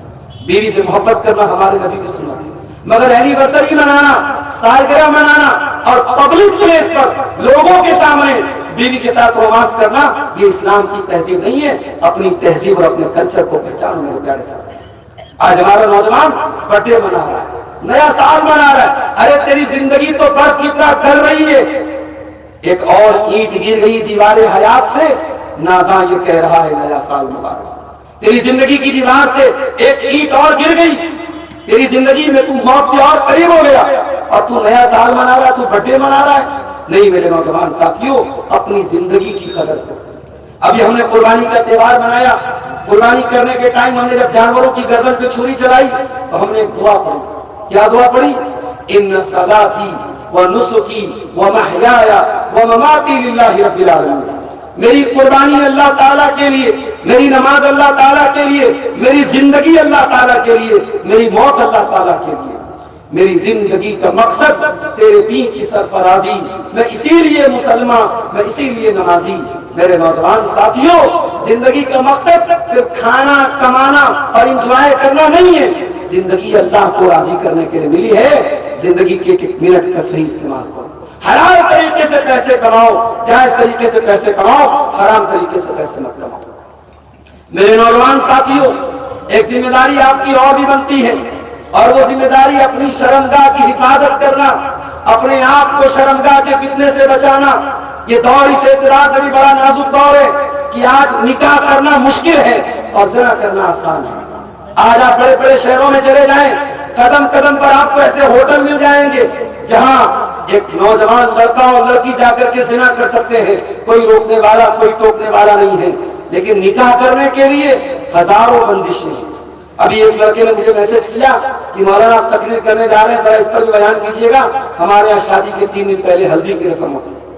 ہلدی کی رسم ہو رہی ہے, آپ کے پاپا کے ان گاؤں میں ان علاقوں میں ہلدی کی رسم ہو رہی ہے.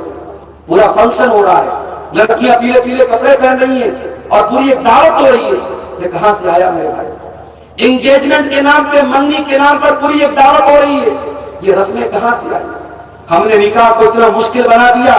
غریب آدمی اپنے لڑکے لڑکی کی شادی کرنے کے لیے قرضے لے رہا ہے, قرضے لے کے بینک سے لون لے کر کے اور گھروں کو گروی رکھ کر کے شادیاں ہو رہی ہیں. یہ نکاح کو اتنا مشکل تو نہیں تھا میرے بھائی, نکاح کو آسان بناؤ.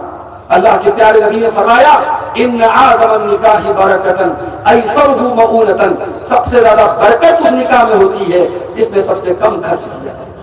آج ہمارے نکاح بڑے بھاری ہو گئے, بڑے مشکل ہو گئے. نتیجہ یہ نکلا کہ آج نکاح کی برکت ختم. آج میاں بیوی میں جھگڑے بہت زیادہ ہو رہے ہیں, طلاق بہت زیادہ ہو رہی ہے, شادی ٹک نہیں پا رہی. کیوں؟ کیونکہ ہماری شادیوں میں سنت کی خلاف ورزی ہو رہی ہے. اپنے نکاح کو آسان بناؤ, اور جب تک نکاح کو آسان نہیں بناؤ گے, یاد کرو, یاد رکھو, زناکاری کو نہیں روک سکتے. اس لیے کہ اللہ کے پیارے نبی نے فرمایا یا معاشر الشباب, اے نوجوانوں کی جماعت, من استطاع منکم الباء, جو تم میں سے شادی کی طاقت رکھتا ہے فلیتزوج, وہ جلدی سے نکاح کر لے. فإنہ اغض للبصر, اس لیے کہ نکاح کرنے سے انسان کی آنکھیں جھک جاتی ہیں. وہ احسن للفرج, اور انسان کی شرمگاہ کی حفاظت ہو جاتی ہے. لڑکا آپ کا 22 سال میں 20 سال میں شادی کے قابل ہو گیا, آپ شادی کر رہے ہیں 30-32 سال کی عمر میں. لڑکی شادی کے قابل ہو گئی 18 سال کی عمر میں, آپ شادی کر رہے ہیں 25 سال کی عمر میں. یہ نوجوانی کی عمر بڑی خطرناک ہوتی ہے. جب شہوت کی آگ بھڑکتی ہے, نوجوان لڑکے اور لڑکیاں غلط راستوں کی طرف جاتے ہیں. ان کو برائی سے روکنا ہے تو نکاح کو آسان کرو میرے بھائی. یہ صحابہ کا دور نہیں ہے, یہ نبی کا دور نہیں ہے, یہ تابعین کا دور نہیں ہے. آج کے دور میں پردہ بہت کم ہو رہا ہے, بدکاری زیادہ ہو رہی ہے, بے پردگی زیادہ ہو رہی ہے, نکاحوں پر کنٹرول بہت کم ہو گیا ہے. ایسے دور میں تو ہمیں اور زیادہ نکاح کو آسان کرنے کی ضرورت ہے, اور ہم برابر نکاح کو مشکل کر رہے ہیں. میرے نوجوان ساتھیوں, اپنی شرمگاہ کی حفاظت کرو. اللہ کے پیارے نبی فرماتے ہیں من یضمن لی ما بین لحیہ وما بین رجلیہ اضمن لہ الجنہ, مجھے 2 چیزوں کی گارنٹی دے دو, میں تمہیں جنت کی گارنٹی دیتا ہوں. ایک زبان کی گارنٹی دے دو, ایک شرمگاہ کی گارنٹی دے دو, میں تم کو جنت کی گارنٹی دیتا ہوں. اللہ کے نبی نے یہ بھی فرمایا ما ترکت فتنۃ اضر علی الرجال من امتی من النساء, میری امت کے مردوں کے لیے عورت سے خطرناک کوئی فتنہ نہیں ہے.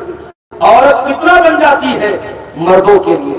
اب چاہے وہ مرد نمازی ہو, چاہے وہ مرد مولانا صاحب ہو, چاہے وہ مرد علامہ صاحب ہو, چاہے وہ مرد راتوں میں تہجد پڑھنے والا ہو, اگر مرد مرد ہے اور عورت عورت ہے تو مرد عورت کے لیے فتنہ ہے, مرد عورت کے لیے فتنہ ہے اور عورت مرد کے لیے فتنہ ہے. یہ بات یاد رکھو میرے بھائی.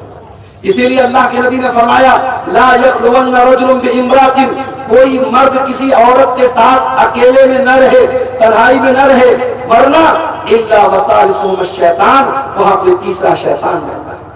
یاد رکھو میرے نوجوان بھائیوں اور بہنوں, جب سوشل میڈیا پر, جب واٹس ایپ پر, جب فیس بک پر, جب انسٹاگرام پر ایک لڑکا اور لڑکی جب باتیں کرتے ہیں تو وہاں پہ بھی تیسرا شیطان ہوتا ہے. پہلے باتیں اچھے انداز میں شروع ہوتی ہیں, پہلے باتیں سلام کلام سے شروع ہوتی ہیں, اس کے بعد دھیرے دھیرے شیطان ان کو غلط راستے پہ لے کے جاتا ہے. کتنے زناکاری کے واقعات ہوئے ہیں, کتنے بدکاری کے واقعات ہوئے ہیں جو واٹس ایپ کی اور انسٹاگرام کی چیٹنگ سے شروع ہوئے ہیں. اس لیے میرے نوجوان ساتھیوں, اگر آپ کسی اور کی بہن اور بیٹی کو پھنسا رہے ہیں تو آپ کے گھر میں آپ کی بہن بیٹی کو بھی کوئی پھنسا رہا ہے. اور اپنی بہنوں سے کہنا چاہتا ہوں, اپنی آبرو کی حفاظت کرو, اپنے آپ کو اتنا قیمتی بناؤ, اپنے آپ کو اتنا مضبوط بناؤ کہ کسی کا ہاتھ تمہارے عزت اور آبرو تک نہ پہنچ سکے. اپنے آپ کو اتنا سیکیور بناؤ کہ کوئی گھناؤنی نیت سے تمہیں ٹچ کرنا چاہے تو ٹچ نہ کر سکے. میری بہنوں, آپ کے لیے سیمپل اور نمونہ اس امت کی بہترین عورتیں, قرآن کریم میں اللہ تعالیٰ نے موسیٰ علیہ السلام کا واقعہ بیان کیا. موسیٰ علیہ السلام جب مدین پہنچے اور مدین انہوں نے دیکھا کہ ایک جگہ لائن لگی ہے اور لوگ اپنے اپنے جانوروں کو پانی پلا رہے ہیں اور دو لڑکیاں لائن سے الگ کھڑی ہیں. تو موسیٰ علیہ السلام لڑکیوں کے پاس گئے اور کہا کہ ماں خطبکما، تم دونوں لائن سے الگ کیوں کھڑی ہو؟ تو دونوں لڑکیوں نے کہا لا نسقی حتی یصدر الرعاء، ہم اپنے جانوروں کو تب تک پانی نہیں پلائیں گے جب تک مردوں کی لائن ہٹ نہیں جائے. ایک عزتدار عورت مردوں کی لائن سے لائن میں لگ کر کھڑی نہیں ہوتی ہے، مردوں سے اپنی آنکھ کو الگ رکھتی ہے. آج کتنی مسلمان عورتیں ہیں جو مردوں کے بیچ میں جا کے جاب کر رہی ہیں، مردوں کے بیچ میں جا کے کام کر رہی ہیں، اور اسی لیے ہراسمنٹ کے واقعات ہو رہے ہیں اور اسی لیے ناجائز تعلقات پڑپ رہے ہیں آفسوں میں اور کارپوریٹ سیکٹر میں. اپنی نوجوان لڑکیوں اور بہنوں کو اس گندگی سے بچاؤ. وہ کام کر سکتی ہیں، وہ جاب کر سکتی ہیں، مگر کہاں؟ جہاں وہ پردے میں رہ کے کام کر سکیں اور جہاں مردوں کے ساتھ ان کا انٹریکشن نہ ہو، مردوں کے ساتھ ان کا انٹریکشن نہ ہو. یہاں ان دونوں لڑکیوں نے موسیٰ علیہ السلام سے کہا کہ مردوں کی لائن لگی ہے، ہم مردوں کی لائن میں سے لگ کر کے اپنے جانوروں کو پانی نہیں پلائیں گے. وہ ابونا شیخ کبیر، اور ہمارا باپ بوڑھا ہے، بیمار ہے، اس لیے ہم کو یہ کام کرنا پڑ رہا ہے. موسیٰ علیہ السلام نے ان دونوں لڑکیوں کی بکریوں کو پکڑا اور لے گئے اور کنویں کا پانی پلا دیا اور بکری ان کے حوالے کر دی. اور جب بکری ان کے حوالے کر دی تو موسیٰ علیہ السلام آ کر کے پیڑ کے نیچے بیٹھ گئے اور اللہ کی بارگاہ میں دعا کی، رب انی لما انزلت الی من خیر فقیر، اے اللہ میں تیرے کرم کا محتاج ہوں. اے اللہ اپنے وطن سے دور ہوں، نہ سر پہ چھت ہے، نہ کھانے کو روٹی ہے، نہ پینے کو پانی ہے، نہ کوئی مجھ سے یہاں حال چال پوچھنے والا ہے. اے اللہ تیرا بندہ تیرے کرم کا محتاج ہے. موسیٰ علیہ السلام نے ان دو لڑکیوں کی مدد کرنے کے بعد یہ دعا کی تھی، اللہ نے فوراً دعا قبول کی. پتہ یہ چلا کہ اگر چاہتے ہو کہ دعا فوراً قبول ہو تو کسی غریب کے کام آ جاؤ، کسی بے سہارا کے کام آ جاؤ، کسی مجبور کے کام آ جاؤ، اللہ تمہاری دعا کو فوراً قبول کرے گا. موسیٰ علیہ السلام نے دعا کی، دو لڑکیوں میں سے ایک لڑکی واپس آئی. اب جب وہ لڑکی واپس آئی، وہ لڑکی خوبصورت تھی کہ نہیں تھی قرآن نے نہیں بتایا. اللہ نے اس لڑکی کی ہائٹ کیا تھی قرآن نے نہیں بتایا. اس لڑکی کا کلر کیسا تھا قرآن نے نہیں بتایا. اس لڑکی کے بال کیسے تھے قرآن نے نہیں بتایا. قرآن نے کیا بتایا؟ فجاءت احداهما تمشي على استحياء، دونوں لڑکیوں میں سے ایک لڑکی شرما شرما کے چلتے ہوئے آئی. اس کی چال میں شرماہٹ تھی، وہ شرما شرما کے چل رہی تھی. پتہ یہ چلا کہ ایک لڑکی کی ایک عورت کی چال بتا دیتی ہے کہ یہ لڑکی شرم والی ہے یا بے شرم ہے، یہ حیا والی ہے یا بے حیا ہے. لڑکی کی چال بتا دیتی ہے لڑکی کا کیریکٹر کیسا ہے. اس لڑکی کی چال میں اتنی حیا تھی کہ اللہ نے اس لڑکی کی چال بیان کر دی. میرے پیارے بھائیوں، میری پیاری بہنوں، اپنی حیا کی حفاظت کرو، اپنی شرمگاہوں کی حفاظت کرو. اللہ کے نبی فرماتے ہیں الحیاء والایمان قرنا جمیعا، حیا اور ایمان یہ دونوں ایک دوسرے کے ساتھ لازم اور ملزوم ہیں، ایک دوسرے کے ساتھ ملے رہتے ہیں. جب حیا نکلتی ہے تو ایمان نکل جاتا ہے، اور جب ایمان نکلتا ہے تو حیا نکل جاتا ہے. میرے نوجوان ساتھیوں، آپ کی ایک ذمہ داری اور بھی ہے، اور وہ ذمہ داری کیا ہے؟ ہم کبھی بھی جوش سے کام نہ لیں، ہوش سے کام لیں. آج ہماچل پردیش کا واقعہ آپ نے سنا ہوگا. ایک مسلمان نے قربانی کی اور قربانی کا اس نے اسٹیٹس لگایا، اور واللہ عالم جیسا کہ میڈیا میں بتایا گیا کہ اس نے اس جانور کی قربانی کی جو ہماچل پردیش میں بینڈ تھا، اور اسٹیٹس لگا کے باقاعدہ اس نے دوسرے مذہب والوں کو کہا کہ تمہیں جو کرنا ہے کرو، میں نے قربانی کی ہے. یہ معاملہ طول پکڑا، لوگوں نے اس کے خلاف پردرشن کیا، اس کی دکان کو چند فرقہ پرستوں نے آگ لگا دیا. یہ پورا واقعہ جس قدر افسوسناک ہے، اور اس نوجوان کی دکان پر آگ لگانے والے لوگوں نے جس قدر جہالت اور جس قدر ظلم کا کام کیا ہے. میرے بھائیوں، کیا اس نوجوان نے یہ اسٹیٹس لگا کر کے نادانی کا کام نہیں کیا ہے؟ آج ہمارے بہت سارے نوجوان لڑکے ایسی حرکتیں کرتے ہیں جو پوری قوم کے لیے مصیبتوں کا سبب بنتی ہیں.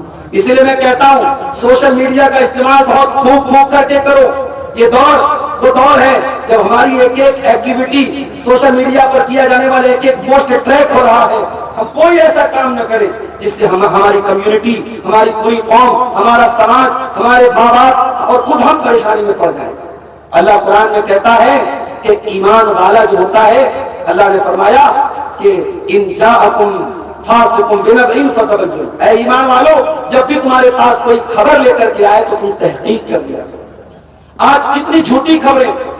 میں آپ کو ایک عجیب بات بتاؤں، میری تقریروں کے کلپ 2 چینل میں نے یوٹیوب پر دیکھے، ایک کوئی بوڑھے صاحب ہیں، منہ ان کا چل رہا ہے، آواز میری چل رہی ہے، اور ان کے چینل کے لاکھوں فالوورز بھی ہو گئے۔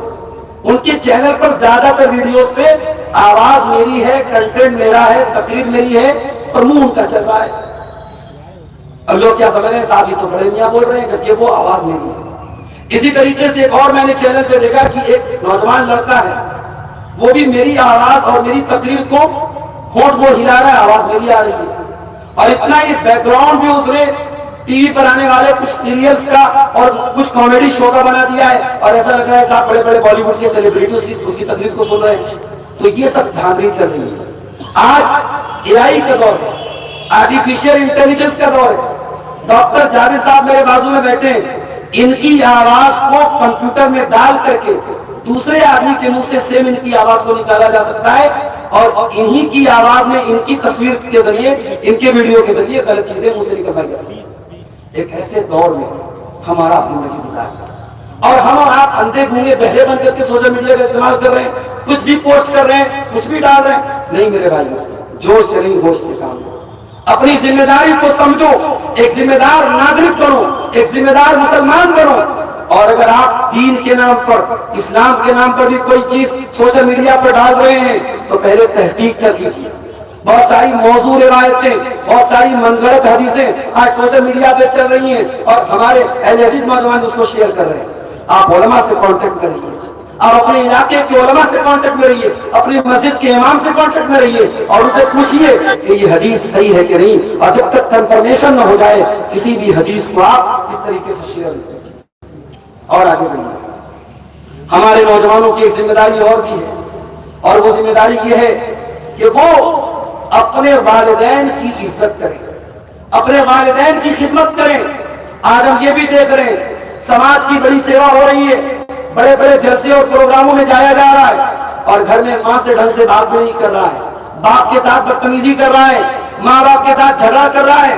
یاد رکھو میرے بھائیو، ماں باپ غلط ہو سکتے ہیں، ماں باپ کے فیصلے بھی غلط ہو سکتے ہیں، مگر ماں باپ کے ساتھ بدتمیزی کرنے کا آپ کو ادھیکار نہیں ہے۔ ماں باپ اگر غلط بھی ہیں تب بھی ان کے سامنے نرم آواز میں بات کرو، نیچی آواز میں بات کرو۔ وَإِن جَاهَدَاكَ عَلَىٰ أَن تُشْرِكَ بِي مَا لَيْسَ لَكَ بِهِ عِلْمٌ فَلَا تُطِعْهُمَا وَصَاحِبْهُمَا فِي الدُّنْيَا مَعْرُوفًا۔ تیرے ماں باپ اگر تجھے شرک کرنے کی تعلیم دے، تجھے شرک کرنے پر ابھارے، تب بھی تو ان کی بات مت ماننا، لیکن ہاں دنیا میں ان کے ساتھ تو اچھا سلوک کرتے رہنا۔ ماں باپ کی غلط بات کو نہیں ماننا ہے، مگر اچھا سلوک کرتے رہنا ہے۔ آج بہت سارے نوجوان ایسے ہیں جو ماں باپ کے ساتھ بدتمیزی کرتے ہیں، اپنے باپ پر ہاتھ تک اٹھا دیتے ہیں۔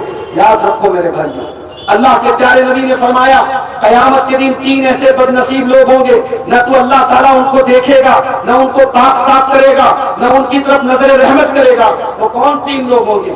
نمبر 1 العاق لوالدیہ، اپنے ماں باپ کو ستانے والا، اپنے ماں باپ کو دکھ دینے والا۔ نمبر 2 المرأۃ المترجلہ، مردوں کی نقل کرنے والی عورت۔ اور نمبر 3 الدیوث، وہ بغیرت آدمی، الذی یقر فی اہلہ الخبث، جس کے گھر میں گندگی کا کام ہو رہا ہے، بے حیائی کا کام ہو رہا ہے، جس کے گھر میں بے پردگی ہو رہی ہے اور اس کو کوئی فرق نہیں پڑتا۔ ایسا بغیرت آدمی بھی قیامت کے دن اللہ کی نظر رحمت سے دور ہوگا۔ اس لیے اپنے نوجوان بھائیوں سے کہنا چاہتا ہوں، اپنے ماں باپ کی عزت کرو، ان کا احترام کرو، ان سے ڈھنگ سے بات کرو، ان کے غلط فیصلوں پر بھی خاموش رہ جاؤ، ان کی غلط بات مت مانو، لیکن ان کے ساتھ بدتمیزی مت کرو۔ ایک اور ذمہ داری اپنے نوجوان ساتھیوں کی بتانا چاہتا ہوں، گھروں میں جھگڑے بھی بہت ہو رہے ہیں آج، بھائی بھائی میں جھگڑا ہو رہا ہے، دیور بھابھی میں دیورانی جیٹانی میں جھگڑا ہو رہا ہے، نند اور بھابھی میں جھگڑا ہو رہا ہے۔ یہ جھگڑے کیوں ہو رہے ہیں؟ کیونکہ ہم سب کے اندر برداشت کا مادہ بہت کم ہے، ہم کسی کی بات برداشت نہیں کر سکتے۔ اور میں اکثر تقریروں میں ایک بات کہتا ہوں کہ گھروں کا ماحول صرف چھوٹوں کی بدتمیزی سے نہیں بگڑتا ہے، کبھی کبھی بڑوں کی نادانی سے بھی بگڑتا ہے۔ کبھی کبھی چھوٹے بدتمیزی کرتے اس لیے گھر بگڑتا ہے، اور کبھی اس لیے بھی گھر بگڑتا ہے کہ بڑے لوگوں کے اندر تحمل نہیں ہوتا. اگر چھوٹا بدتمیزی کر دے, چھوٹا غلط بات بول دے, تو بڑا صبر کے گھونٹ پی کے رہ جائے, معاملے کو رفع دفع کرے, بعد میں دیکھیے حالات درست ہو جائیں. تو اپنے گھر کے ماحول کی حفاظت کرو میرے بھائی. یہ چھوٹی چھوٹی باتوں میں گھر میں جھگڑا کر لینا, میں کہتا ہوں اگر آپ صحیح بھی ہیں, آپ حق پر بھی ہیں, اپنا حق چھوڑ دو, لیکن جھگڑے کو ختم کرو. اللہ کے پیارے نبی نے اس انسان کو جنت میں گھر کی خوشخبری دی ہے جو حق پر رہنے کے باوجود جھگڑے کو چھوڑ دے. اللہ کے نبی نے فرمایا کہ انا ضامن ببیت فی ربض الجنہ, میں جنت میں ایک مکان کی گارنٹی دیتا ہوں اس انسان کو, لمن ترک المراء وان کان محقا, جو حق پر رہنے کے باوجود جھگڑے کو چھوڑ دے. میرے نوجوان ساتھیوں, ایک ذمہ داری آپ کی اور ہے, اور وہ ذمہ داری یہ ہے کہ اپنے علماء سے آپ اپنے کانٹیکٹ کو مضبوط کریں, علماء سے جڑیں.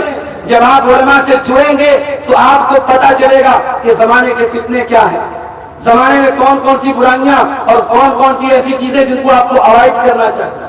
آج علماء سے دوری کا نتیجہ کیا ہو رہا ہے؟ ہمارا نوجوان دین سے دور ہو رہا ہے. یہ ہمارا نوجوان اگر دین کے قریب بھی آ رہا ہے تو ایسے لوگوں کو وہ سن رہا ہے اور ایسے لوگوں کا وہ فالو کر رہا ہے جو خود گمراہ ہے, جو خود جاہل ہے. اور یہی وہ دور ہے جس دور کی طرف اشارہ کرتے ہوئے اللہ کے پیارے نبی نے فرمایا تھا ایک ایسا زمانہ آئے گا کہ اللہ علماء کو اٹھا لے گا, اور جب علماء کو اٹھا لے گا اتخذ الناس رؤوسا جہالا, لوگ جاہلوں کو اپنا سردار بنا لیں گے, جاہلوں کو اپنا پیشوا بنا لیں گے, اور جب جاہلوں کو مفتی بنا لیں گے تو ان سے فتوا پوچھیں گے, اور جاہل لوگ فتوا دے کر کے خود بھی گمراہ ہوں گے اور دوسروں کو بھی گمراہ کریں گے. اس لیے میرے نوجوان ساتھیوں, علماء سے اپنے تعلق کو مضبوط کرو. اور جب علماء سے تعلق مضبوط ہونے کی بات آئی تو ایک بات اور کہنا چاہتا ہوں. آج کل جلسوں اور تقریروں میں ہم یہ چیز بھی دیکھتے ہیں کہ نوجوان علماء کے ساتھ سیلفی لے رہے ہیں, علماء کے ساتھ جو ہے کھڑے ہو کر کے محبت کا اظہار کر رہے ہیں. معاف کیجیے گا, علماء کے ساتھ سیلفی لے لینا یا علماء کی تقریر جا کے سن لینا اتنا کافی نہیں ہے. آپ کو ایک قدم اور آگے بڑھنا پڑے گا, علماء کی باتوں پر عمل بھی کرنا پڑے گا, اپنا تزکیہ اور تربیت بھی کرنی پڑے گی. آپ کے علاقے میں رات کو فجر عشاء بعد سے لے کر کے فجر تک پروگرام ہو رہا ہے. آپ نے عبدالشکور بھوجپوری صاحب کی تقریر سماعت فرمائی, آپ نے مولانا امام الدین صاحب کی تقریر سماعت فرمائی, عبدالرحمان فیضی صاحب کی تقریر سنی, آپ نے عبدالغفار سلفی کی آپ نے تقریر سنی, مختلف موضوعات پر آپ نے علماء کے بیانات سنے, بہت ساری باتیں آپ نے سنی. ایک بات طے کر لو کہ ہاں آج لکھن پور کے جلسے سے ہم یہ سبق لے کے جا رہے ہیں اور اس بات پر ہم عمل کریں گے, تب تو یہ جلسہ کامیاب ہے, تب تو یہ پروگرام کامیاب ہے. اور اگر ہمارا مقصد صرف علماء کو سننا اور کانوں کو لذت پہنچانا ہے یا ایک کان سے سن کر کے دوسرے کان سے اڑا دینا ہے تو معاف کیجیے گا میرے بھائیوں, پھر ان جلسوں کا کوئی مطلب نہیں ہے.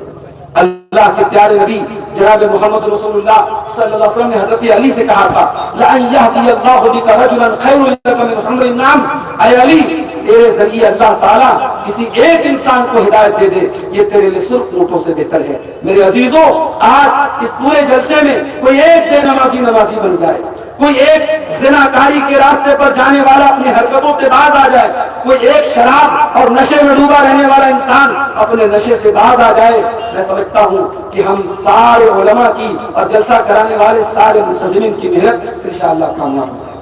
تو عمل کا جذبہ پیدا کرو. اللہ کے پیارے نبی نے فرمایا کہ قیامت کے دن 5 سوالوں کا جواب سب کو دینا ہے. وہ عالم کو بھی دینا ہے, جاہل کو بھی دینا ہے, وہ گاؤں کے رہنے والے کو بھی دینا ہے, شہر کے رہنے والے کو بھی دینا ہے, سب کو دینا ہے. پہلا سوال ان عمرہ فیما افنا, تو نے زندگی کو کہاں گزارا. دوسرا سوال وان شبابہ فیما ابلا, تو نے جوانی کو کہاں گزارا. تیسرا سوال وان مالہ من این اکتسبہ, مال کہاں سے کمایا. اور چوتھا سوال وفیما انفقہ, تو نے مال کو کہاں خرچ کیا. اور آخری سوال وماذا عمل فیما علم, تو نے جو علم حاصل کیا اس علم کے اوپر تو نے عمل کتنا کیا. میرے بھائیوں, آج ہمیں ہم رونا روتے, اللہ کی مدد نہیں آ رہی. ہم رونا رو رہے ہیں, فلسطین میں ہمارے بھائیوں کا خون بہ رہا ہے, اللہ کی مدد نہیں آ رہی ہے. کبھی غور کرو, کبھی اپنے گریبانوں میں جھانکو اور سوچو 24 گھنٹے میں کتنے منٹ آپ نے اللہ کی راہ میں خرچ کیا. اپنی کمائی کا کتنا حصہ آپ نے اللہ کے دین میں خرچ کیا. اپنے بدن کی طاقت اور انرجی کا کتنا حصہ آپ نے اللہ کے دین کے لیے خرچ کیا. اللہ تو قرآن میں صاف کہتا ہے ان تنصروا اللہ ینصرکم, ان تنصروا اللہ ینصرکم، جب تم اللہ کی مدد کرو گے، اللہ کے دین کی مدد کرو گے، اسلام کی مدد کرو گے، قرآن کی مدد کرو گے، عقیدہ توحید کی مدد کرو گے، تب اللہ تمہاری مدد کرے گا۔ اس لیے اپنی زندگی کا ایک مشن بنا لو میرے نوجوان ساتھی، کہ ہم سے جتنا ہو سکے گا ہم دین کے لیے محنت کریں گے، دین کے لیے ٹائم نکالیں گے، دین کے لیے پیسہ خرچ کریں گے، دین کے لیے انرجی خرچ کریں گے۔ اور قربانی کا جو تہوار ابھی ہمارا گزرا ہے، وہ تہوار ہمیں سبق دے رہا ہے کہ اللہ کو راضی کرنے کے لیے بیٹا قربان کرنا پڑے تو بیٹا بھی قربان کر دیا جائے، اور اللہ کی رضا کی اگر ضرورت پڑے تو جان بھی قربان کر دی جائے۔ تو یہ نوجوانوں کی ذمہ داریوں کے تعلق سے چند اہم باتیں بیٹھے ہوئے گلے کے ساتھ میں نے آپ کے سامنے بیان کی۔ میں جانتا ہوں بیان کرنے میں جب انسان کا گلا بیٹھا ہو تو بہت ساری باتیں وہ چاہ کر کے بھی نہیں بول پاتا ہے، کیونکہ جسم کی انرجی ڈبل لگتی ہے۔ اور پچھلے 10 دنوں سے یہ چیز میں فیس کر رہا ہوں، اور انشاءاللہ امید ہے جب ایک ہفتے کا ریسٹ لوں گا تو انشاءاللہ طبیعت انشاءاللہ آپ لوگوں سے بھی دعا ہے، دعا کی درخواست ہے کہ آپ دعا کریں، اللہ میرے گلے کی حفاظت کرے اور پہلے جیسی طاقت اور انرجی لوٹ جائے۔ ہم آخر میں کیونکہ فجر کی اذان کا وقت بہت قریب ہے، اور آپ سب سے یہ بھی گزارش کرتا ہوں کہ جب آپ یہاں سے جائیں تو فجر کی نماز پڑھ کے گھر کو جائیں، یہ نہیں کہ بس جا کے سو گئے اور پوری رات تقریر سننے کے بعد فجر کی نماز آپ نے چھوڑ دی۔ اللہ سے ہم دعا کرتے ہیں رب العالمین جن علماء نے بھی آج کے جلسے میں حاضری دی ہے اور آپ کے سامنے بیان کیا ہے، تقریریں کی ہیں، ان سب علماء کی باتوں پر کہنے والوں کو، سننے والوں کو اللہ عمل کی توفیق عطا فرمائے۔ اللہ تعالیٰ جس مکتب کے لیے آج کا پروگرام ہوا ہے، اس مکتب کو دن دوری رات چوگنی ترقی عطا فرمائے۔ اللہ ہمارے نوجوانوں کو ہر برائی سے بچائے، ہر نیکی کے راستے پر چلنے کی ان کو توفیق عطا فرمائے۔ اللہ ایمان و عقیدے کی حفاظت فرمائے۔ اللہ ہماری بہنوں کو بھی اپنے مقام کو اور اپنی عفت و عصمت کو سمجھنے کی توفیق عطا فرمائے۔ اللہ رب العالمین ہمیں قرآن کی محبت ہمارے دلوں میں ڈال دے۔ اللہ اپنے نبی کی اور نبی کے صحابہ کی اور نبی کے اہل بیت کی سچی محبت ہمارے دلوں میں ڈال دے۔ ہماری روزی روٹی میں اللہ برکت عطا فرمائے۔ جو کاروبار سے پریشان ہیں اللہ ان کے روزگار میں برکت عطا فرمائے۔ جو بیمار ہیں اللہ ان کو شفاء کامل عاجل عطا فرمائے۔ اللہ جب تک دنیا میں زندہ رکھے اسلام پر زندہ رکھے اور ہم سب کا خاتمہ ایمان پر ہو۔ ربنا تقبل منا انك انت السميع العليم وتب علينا انك انت التواب الرحيم وصلى الله تعالى على نبينا محمد وعلى اله وصحبه اجمعين والسلام عليكم ورحمة الله وبركاته۔